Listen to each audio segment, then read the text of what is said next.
കിഫ്ബി ഇതാ ഇങ്ങനെ 1,00,000 കോടിയുടെ വികസനം, ഇങ്ങനെ ഓരോ സ്ഥലത്തും 500 കോടി 1000 കോടി, ഈ പ്രഖ്യാപനങ്ങളിൽ മാത്രം ഇത് ഒതുങ്ങി നിൽക്കുകയാണ്.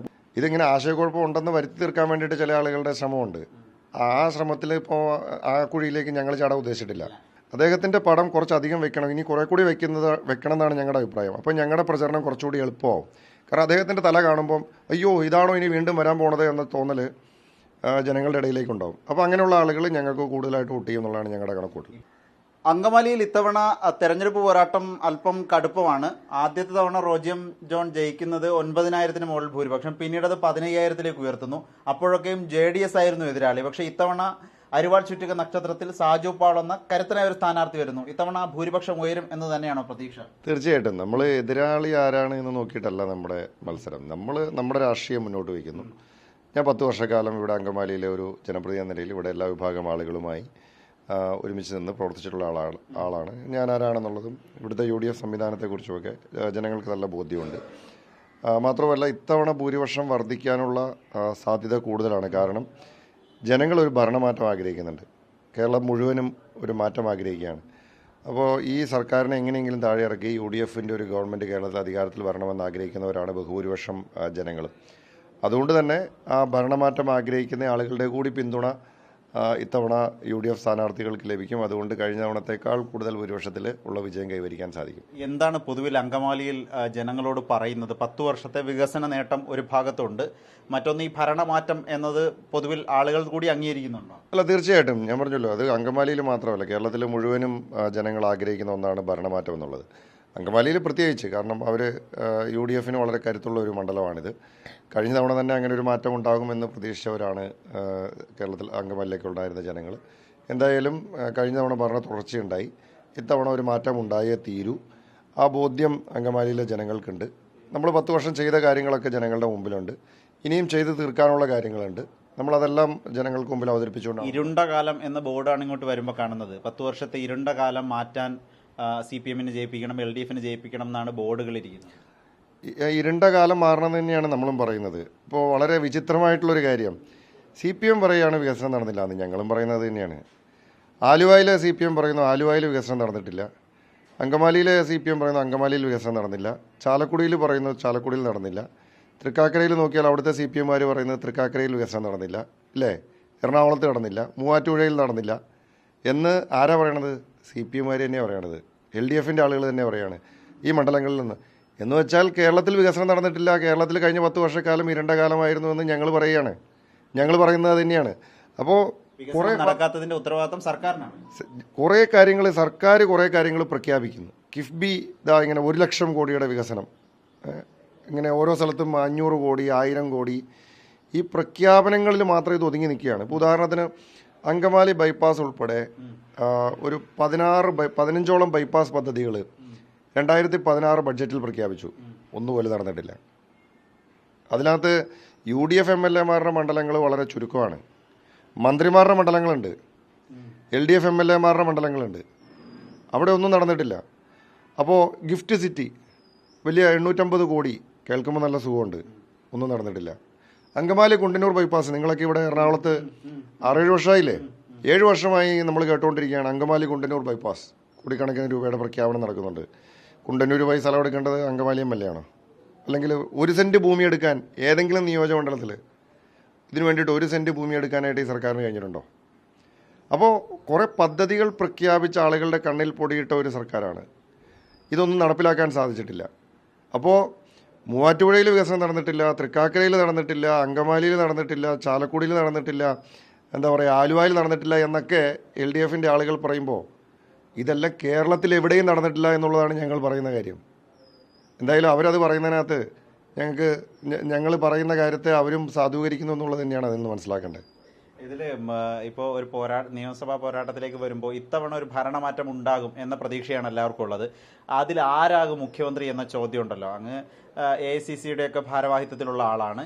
എന്താണ് അക്കാര്യത്തിൽ പറയാനുള്ളത്? ഇപ്പോൾ 2-3 പേര് വന്നിട്ട് നേതാക്കന്മാർ, PJ കുര്യനും K സുധാകരനൊക്കെ വന്നിട്ട് പറയുന്നുണ്ട് മുതിർന്ന ഒരു നേതാവ് ആകട്ടെ, രമേശ് ചെന്നിത്തല ആകട്ടെ എന്ന്. അക്കാര്യത്തിൽ എന്താ സ്റ്റാൻഡ്? അല്ല, ഞാൻ ഈ കുഴിയിൽ വീഴുമെന്ന് നിങ്ങൾക്ക് തോന്നുന്നുണ്ടോ? ഇല്ല.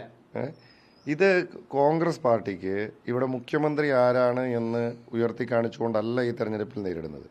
ഞങ്ങൾ ഈ ഗവൺമെൻറ്റിൻ്റെ പോരായ്മകളും കൊള്ളരുതായ്മകളും ഭരണവിരുദ്ധ വികാരവും ഒക്കെ ഉയർത്തി കാണിച്ചുകൊണ്ടാണ് ഞങ്ങൾ മുന്നോട്ട് പോകുന്നത്. ഇവിടെ ഒരു ഭരണമാറ്റത്തിന് വേണ്ടിയിട്ടാണ് നമ്മൾ നിലകൊള്ളുന്നത്. അങ്ങനെ ഭരണമാറ്റം ഉണ്ടാകുമ്പോൾ കോൺഗ്രസ്സിന് മുഖ്യമന്ത്രിയെ തീരുമാനിക്കുന്നതിന് അതിൻ്റേതായിട്ടുള്ള വ്യവസ്ഥാപിതമായിട്ടുള്ള രീതിയുണ്ട്. ഞാൻ കർണാടകയിൽ ചുമതല വഹിച്ചിരുന്ന ആളാണ്. ഇപ്പോഴും എനിക്ക് ചുമതലയുണ്ട്. അവിടെ തെരഞ്ഞെടുപ്പിൻ്റെ ചുമതല എനിക്കുണ്ടായിരുന്നു.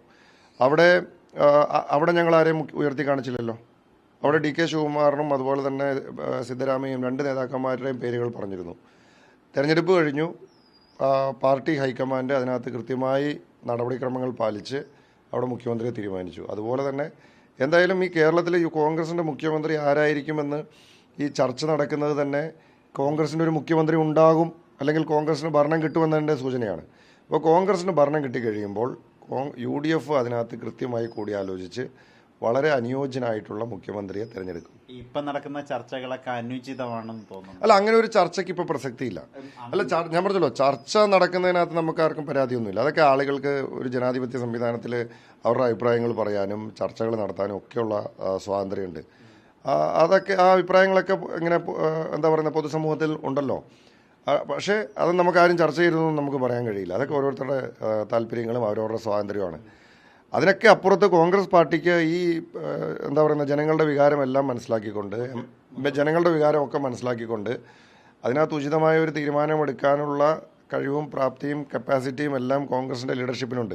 മുതിർന്ന നേതാക്കൾ ഈ ആശയക്കുഴപ്പം വരുന്ന പ്രസ്താവനകൾ ഒഴിവാക്കണം എന്ന് പറയാമല്ലോ. ഈ താങ്കൾ ഇതെൻ്റെ അടുത്ത് ഇത് മറിച്ചും തിരിച്ചും പലതരത്തിൽ ചോദിച്ചാൽ ഞാൻ ഈ കുഴിയിൽ വീഴൂല. പിന്നെ എന്തിനാ താങ്കൾ ഇതിങ്ങനെ ചോദിച്ചുകൊണ്ടിരിക്കുന്നത്? അങ്ങനെയല്ല, ആശയക്കുഴപ്പം ആദ്യഘട്ടത്തിൽ വന്നല്ലോ അനാവശ്യമായിട്ട്, അതുകൊണ്ടാണ്. അല്ല, നമുക്കങ്ങനെ ഒരു ആശയക്കുഴപ്പമില്ലെന്നേ.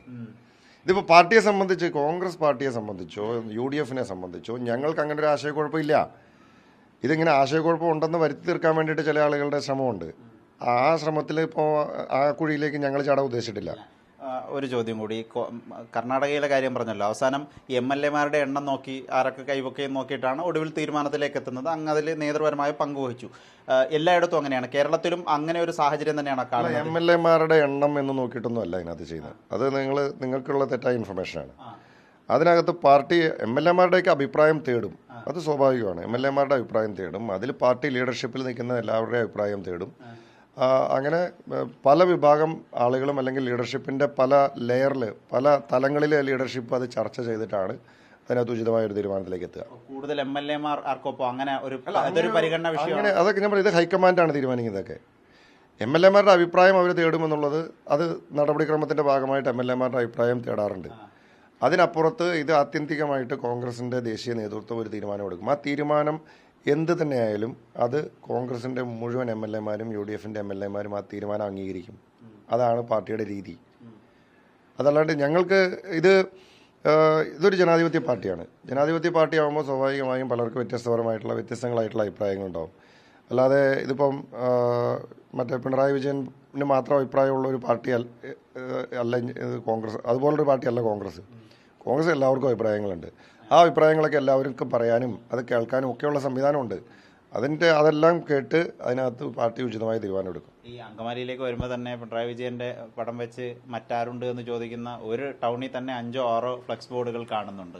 അല്ല, അദ്ദേഹത്തിന്റെ പടം, അദ്ദേഹത്തിന്റെ ഈ എന്താ പറയുന്നത്, ഈ ഫുൾ ഫിഗർ, എൻ്റെ മുഖം അല്ല, എൻ്റെ തല, എൻ്റെ ഫുൾ ഫിഗർ, അത് ഇങ്ങനെ കേരളത്തിൽ കുറേ അധികം സ്ഥലങ്ങളിൽ ഓരോ എന്താ പറയുക 50 മീറ്റർ, ഇപ്പോൾ അങ്കമാലി ടൗണിൽ തന്നെ താങ്കൾ പറഞ്ഞ പോലെ 50 മീറ്ററിൽ തന്നെ 3-4 ഉണ്ട്. അത് അങ്കമാലിയിലല്ല, കേരളം മൊത്തമുണ്ട്. അദ്ദേഹത്തിൻ്റെ പടം കുറച്ചധികം വെക്കണം, ഇനി കുറേ കൂടി വെക്കണം എന്നാണ് ഞങ്ങളുടെ അഭിപ്രായം. അപ്പോൾ ഞങ്ങളുടെ പ്രചരണം കുറച്ചുകൂടി എളുപ്പമാവും.